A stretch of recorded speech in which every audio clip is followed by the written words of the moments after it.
So when it comes to small wind, it's interesting because, for utility scale projects, they're typically in the middle of a field, in the middle of nowhere, basically. So you have lower what we call roughness factors. So there's a lot of open space, and you don't have a lot of objects. So, but even for those large projects, wind assessment is critical to get the energy numbers correctly, and you're going to spend hundreds of thousands of dollars or more, maybe millions of dollars on assessment. In the built environment where you have a lot more complexity, you have buildings, you have trees, you have a lot more roughness, you have a lot more land cover effects, if you will, and yet the budget for a small wind turbine property or project owner is limited. It's not $1 million, obviously, because the project itself is a $50,000 project. So the opportunity for us was just to figure out basically how do we make the assessments of the quality and accuracy of a utility scale developer available to a small property owner. And so that's basically what we've developed with our product.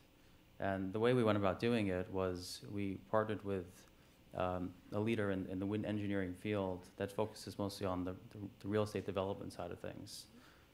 And so this firm really works with real estate developers who need to understand how much wind loading a structure is going to encounter, so they can make structural decisions about how to build a building or a bridge or a stadium.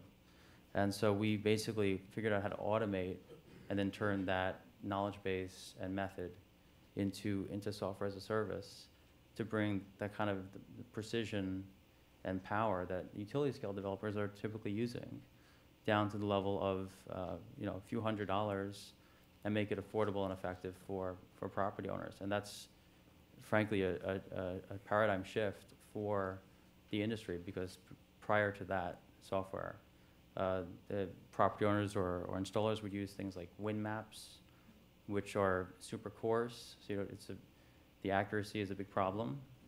Or they would even try their own measuring campaigns using inexpensive anemometer equipment and not really knowing how to log the data correctly and effectively just getting garbage results. So the combination between the low resolution wind map software and poor measurement campaigns equals bad data, and which equals poor performance for projects.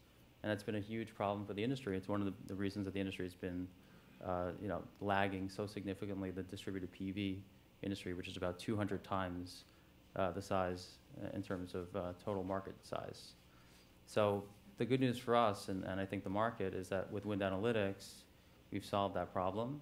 And so now we've had a lot of success rolling that out, working with some of the manufacturers in the industry who want to take more control over the siting and the success of their projects, as well as government agencies who want to be more successful with their rebate programs and want to be more effective with those dollars and have some control over what they're funding and what they're not funding.